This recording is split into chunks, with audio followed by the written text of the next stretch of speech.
BSc Chain Engineering College. After that, I joined in QSpiders with incubation. In that, I started my career with a Python full stack development course.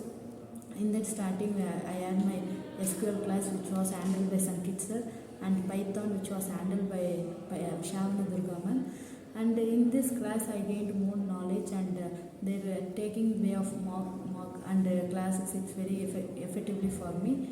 And also, in QSpiders, they suggestion more and more interviews for me. In that each and every interview, I got different experience and new way of learning. It's very important for me. And also, in short period of time, I started my web technology class, which was handled by Tamil Selvan sir. In short period, he taught me HTML and CSS with the basics, with the in depth of it.